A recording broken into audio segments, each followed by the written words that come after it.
So hi guys, welcome back to our channel media minds. We hope you all are doing great. तो आज हम पढ़ेंगे chapter number 5 humidity. इसके पहले 4 chapters और हमने अपलोड कर दिए हैं, बट आपका सपोर्ट थोड़ा कम पड़ रहा है, सो प्लीज सब्सक्राइब भी करिएगा और हमारा कंटेंट अच्छा लग रहा तो शेयर करिए, और कुछ सजेशन हो तो feel free to comment down below. So चलिए सीधा चलते हैं चैप्टर नंबर 5 ह्यूमिडिटी पे।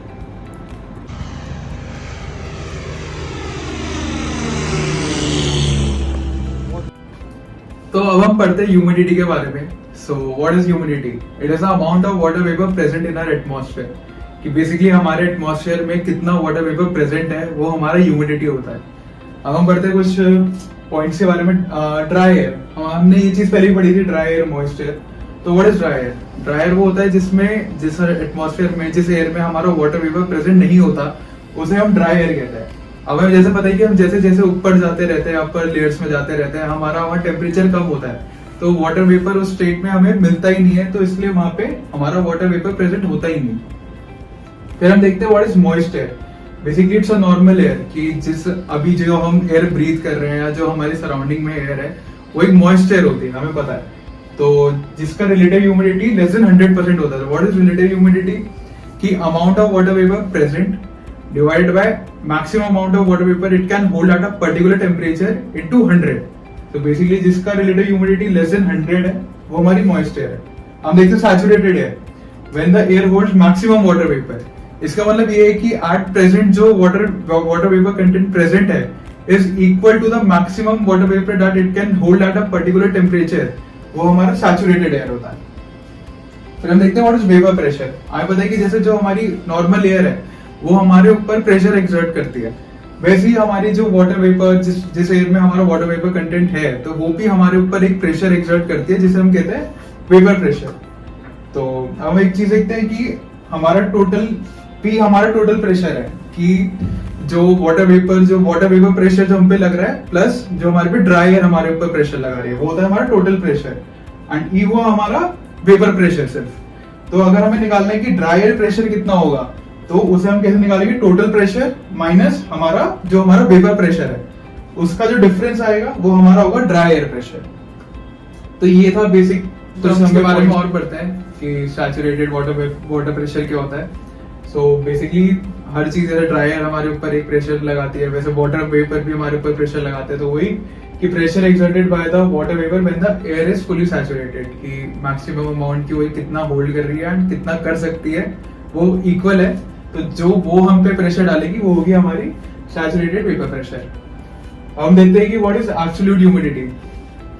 तो एब्सोल्यूट मतलब कि actual amount of water vapour present in a given volume of air, कि एक हमारी एयर है वो कितना उस पर्टिकुलर टेम्परेचर प्रेशर पे कितना amount of water vapour hold कर रही है, उसे हम बोलते हैं एब्सोल्यूट ह्यूमिडिटी। और वही हमारी रिलेटिव ह्यूमिडिटी थी कि कितना वो हमारा एटमॉस्फेयर हमारा कितना air mass water vapour hold कर रहा है divided by maximum it can hold eight a given temperature pressure into 100, वो था हमारा रिलेटिव ह्यूमिडिटी। फिर हम देखते हैं कि ह्यूमिडिटी मिक्सिंग रेशियो क्या होता है, कि it is a mass of water vapour contained in a given mass of air at a given pressure and temperature. It's basically mass by mass, कि कितना mass of water vapour present है at a given mass of air में, कि at a given pressure and temperature, वो था हमारा humidity mixing ratio. फिर हम देखते हैं humidity mixing ratio for saturated air mass, कि वो क्या होता है कि हमारा maximum mass of water vapour that can be present in a given mass of air at a given pressure and temperature. ये चीज हमने देखी थी कि सैचुरेटेड का मतलब यही है कि maximum water vapour that it can hold.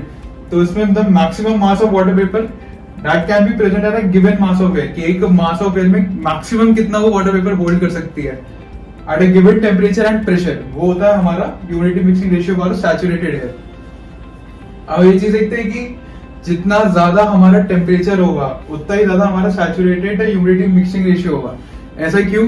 कि हमें पता है कि जितना ज्यादा हमारा टेम्परेचर होता है उतनी ज्यादा हमारी एयर की टेंडेंसी होती है कि वो उतना ज्यादा वाटर वेपर अपने अंदर ऑब्जर्व कर सकता है। तो वही चीज इसमें लिखी, जितना ज्यादा टेम्परेचर उतना ज्यादा हमारा सैचुरेटेड ह्यूमिडिटी मिक्सिंग रेशियो।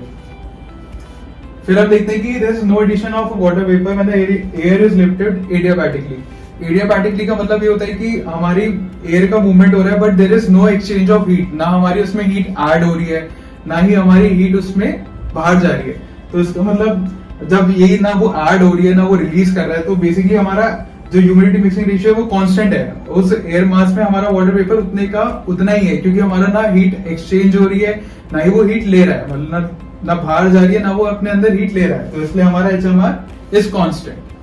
तो ये थे कुछ पॉइंट्स। अब हम पढ़ते हैं कि देखते हैं व्हाट इज रिलेटिव ह्यूमिडिटी। तो रिलेटिव ह्यूमिडिटी का सबसे बेसिक डेफिनेशन जो हमने बताई थी कि amount of water vapour present divided by maximum water vapour that can be present at a given temperature into 100, वो था हमारा रिलेटिव ह्यूमिडिटी। अब रिलेटिव ह्यूमिडिटी निकालने के दो और फॉर्मूले हैं, humidity mixing ratio divided by humidity mixing ratio of saturated air into 100। Basically हमने पढ़ा था कि ह्यूमिडिटी मिक्सिंग रेशियो क्या होता है कि मास ऑफ एयर, जो हमारे particular mass of water vapour present है हमारे एयर में, divided maximum mass of water vapour that air can hold into 100, उससे हमारे क्या आ जाएगा रिलेटिव ह्यूमिडिटी। अब रिलेटिव ह्यूमिडिटी निकालने का एक और फॉर्मूला है कि vapour pressure of air divided by saturated vapour pressure into 100, वही सेम चीज की vapour pressure of air divide by कि हमारा सैचुरेटेड एयर है वो कितना प्रेशर लगाएगी इनटू 100, उससे हमारा रिलेटिव ह्यूमिडिटी निकल जाएगा। तो बेसिकली ये फॉर्मूले हमें बताने थे कि रिलेटिव ह्यूमिडिटी निकालने के। तो अब हम पढ़ते हैं मेजरमेंट ऑफ ह्यूमिडिटी। तो अब हम पढ़ते हैं कि about the measurement of humidity, कि हम ह्यूमिडिटी को मेजर कैसे करते हैं। ह्यूमिडिटी मेजर करने के लिए हमारे पे दो इंस्ट्रूमेंट है, psychrometer and hygrometer, and it is recorded by hygrograph. Basically DCCA में सीधा सीधा क्वेश्चन आ जाता है कि आप ह्यूमिडिटी मेजर कैसे करते हो, तो उसके लिए आप सीधा याद कर सकते हो साइकोमीटर एंड हाइग्रोमीटर। अब और मेथड देखते हैं dry bulb temperature. What is dry bulb temperature? Actual air temperature. Basically हमने नॉर्मल थर्मामीटर लिया जो हमारे घर में भी होता है, हमने बाहर प्लेस कर दिया, तो जो वो टेम्परेचर रीड करेगा उसे हम बोलेंगे ड्राई बल्ब टेम्परेचर। अब हम देखते हैं what is wet bulb temperature. जो हमारा थर्मामीटर है, अगर हमने उसके बल्ब पे जहां से हम थर्मामीटर डालते हैं अपना टेम्परेचर मेजर करते हैं, और अगर हमने उसके अराउंड एक वेट क्लॉथ या फिर एक वेट कॉटन लगा दिया, तो जो वो टेम्परेचर रीड करेगा वो होगा हमारा वेट बल्ब टेम्परेचर। इसे हम देखते हैं water evaporating from the wet cloth cools the temperature. अब हमें ये चीज पता है कि अब हम मानते हैं कि हमने कुछ कपड़े ऐसे, हमने देखा है कि हमने कोई कपड़ा बाहर सूखने के लिए सुखाया, तो क्या होता है कि जो हमारा बाहर का एटमॉस्फेयर है वो उसमें से मॉइस्चर ऑब्जर्व कर लेता है ना, एंड वो कुछ देर बाद हमारा वो कपड़ा सूख जाता है। अब ऐसे एक चीजें समझते हैं कि ये हमारा वो है थर्मोमीटर, एंड हमने इसके अराउंड एक वेट क्लॉथ बांध दिया है ना, तो हमारी जो बाहर की एयर है उसकी क्या टेंडेंसी है कि वो मॉइस्चर ऑब्जर्व करेगा। तो मान लें यहाँ का इस बाहर की एयर ने हमारा मॉइस्चर ऑब्जर्व करा हमारे वेट क्लॉथ या जो भी हमने बल्ब के अराउंड बांधा है, तो उससे क्या होता है कि हमारा सराउंडिंग जो एयर होती है वो कूल डाउन हो जाती है। तो जो सराउंडिंग एयर कूल डाउन हुई तो वो हमारा कम टेम्परेचर रीड करेगा, तो जो वो टेम्परेचर रीड करेगा वो होगा हमारा wet bulb temperature. Lowest temperature achieve till air become saturate. ऐसा हम एक चीज देखते हैं कि हमारा ये टेम्परेचर कब तक कम होगा। अब ऐसा हम एक चीज समझते हैं कि इस टेम्परेचर पे आके हमारा टेम्परेचर गिरना कम हो जाएगा, कि मतलब गिरेगा ही नहीं, इसके इस एक टेम्परेचर हमने रीच करा उसके बाद हमारा टेम्परेचर गिरना बंद हो जाएगा। अब इस चीज से समझते हैं कि बाहर की एयर है, उसने ऑब्जर्व करा, मॉइस्चर ऑब्जर्व करा हमारे वेट क्लॉथ से जो हमने अराउंड बांधा है, एंड एक पॉइंट पे आके हमें पता है कि वो हमारी एयर वो हो जाती है, हमारी एयर सैचुरेट हो जाती है, कि वो मैक्सिमम वाटर वेपर जो कंटेंट होता है वो उस पे रीच, वो उस लिमिट पे पहुंच जाती है कि वो उससे आगे हमारा वाटर वेपर होल्ड नहीं कर सकती। तो हम देखते हैं कि ठीक है हमारी एयर थी, उसने मॉइस्चर ऑब्जर्व करा, हमारा टेम्परेचर कम होता गया, बट एक टेम्परेचर आएगा कि जहां पे हमारा वाटर वेपर ऑब्जर्व होना बंद हो जाएगा, हमारी जो बाहर की एयर है वो सैचुरेट हो जाएगी, तो उसे हम कहते हैं अपना ड्यू पॉइंट टेम्परेचर। तो what is dew point temperature? Lowest temperature air should be cool to saturated, कि एक टेम्परेचर आएगा कि जो हमारा बाहर का एटमॉस्फेयर है वो और वाटर वेपर अपने अंदर होल्ड कर ही नहीं सकता, उसे हम बोलते हैं अपना ड्यू पॉइंट टेम्परेचर। तो बेसिकली इसमें ये चीज भी लिखे, cooling below dew point leads to condensation, कि हमें पता है कि ड्यू पॉइंट पे हमारा जो बाहर की एयर है वो फुली सैचुरेटेड है, वो और वाटर वेपर अपने अंदर ले ही नहीं सकती। तो बेसिकली अगर हमने उसे और कूल डाउन करा तो वो और होल्ड कर नहीं सकती, तो जो हमारा वाटर वेपर है वो लिक्विड फॉर्म में चेंज हो जाएगा, जिसे हम बोलते हैं कंडेंसेशन। ये आगे वाले चैप्टर में आएगा कि कैसे हमारा एयर मास ऊपर गया ऊपर गया ऊपर गया, एंड उसका टेम्परेचर कम हुआ, होता गया, एंड एक पॉइंट पे जब उसने सर्टेन टेम्परेचर रीच कर लिया, जो कि होता है हमारा ड्यू पॉइंट, तो उसके बाद हमारी इट लीड टू रेन। उसे हम आगे वाले टॉपिक्स में देखेंगे, बट ये तो बस एक आपको एग्जांपल के लिए समझाया।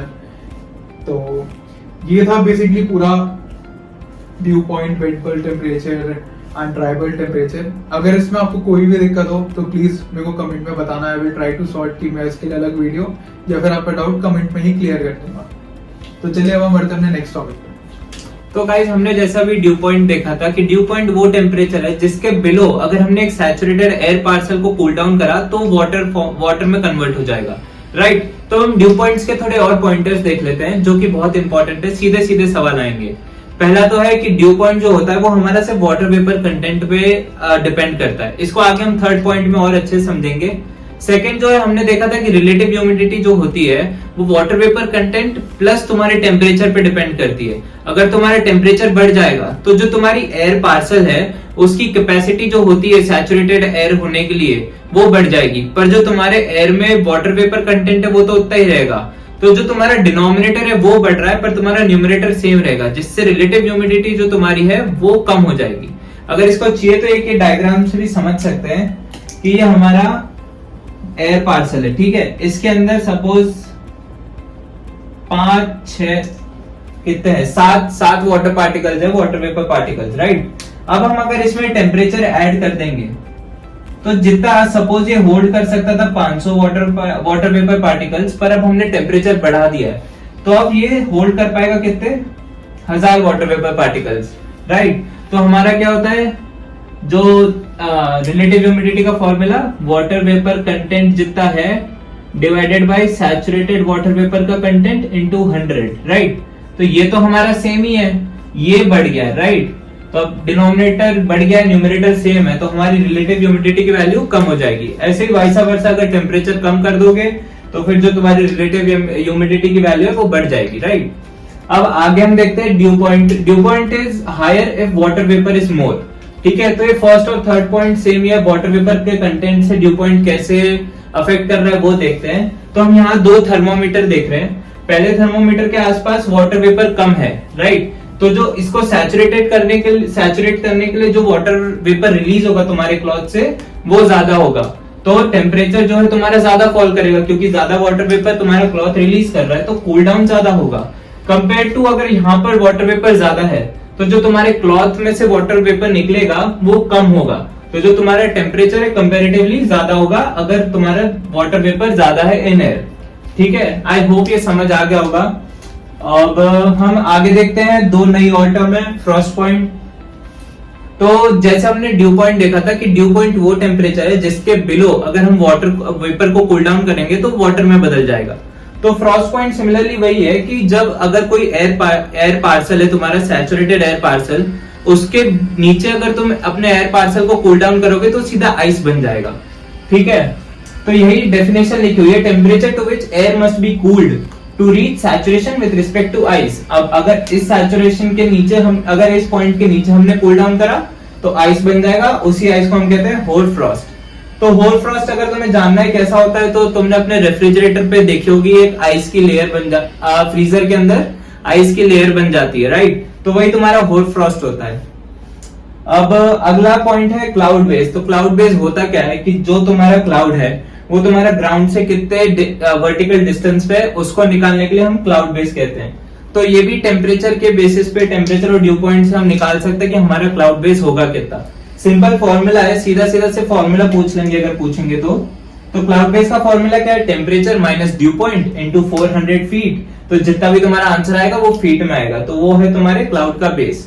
अब हम आगे और देखते हैं कि टेम्परेचर, ड्यू पॉइंट टेम्परेचर और तुम्हारा वेट बल्ब और ड्राई बल्ब के बीच का रिलेशन।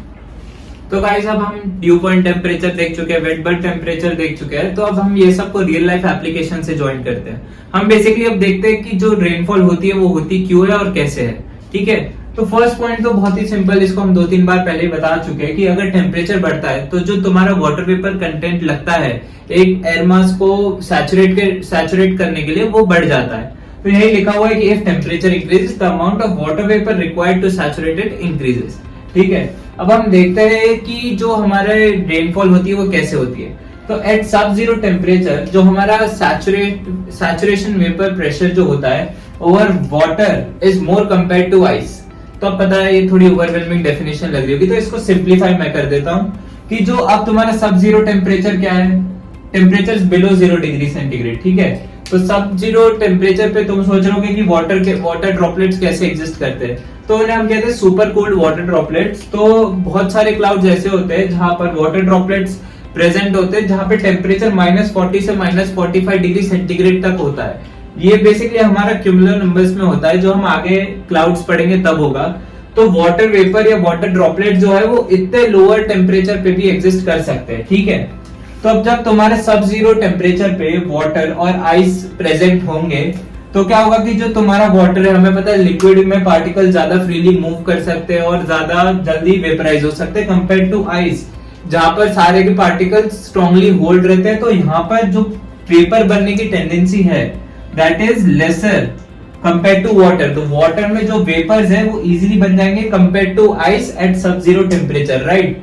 तो अब वेपर ज्यादा बन रहे हैं तो वेपर प्रेशर कहां पर ज्यादा होगा, ऑब्वियसली वाटर पे होगा, क्योंकि ये क्या होता है वेपर प्रेशर क्या होता है, जो वाटर वेपर प्रेशर डालता है उसको हम वेपर प्रेशर कहते हैं। तो हमारा वाटर के ऊपर vapour pressure is more compare to ice, क्योंकि आइस अपने मॉलिक्यूल ज्यादा टाइटली होल्ड करके रखता है, राइट। तो अब यहाँ पर प्रेशर ज्यादा है, यहाँ पर प्रेशर लो है।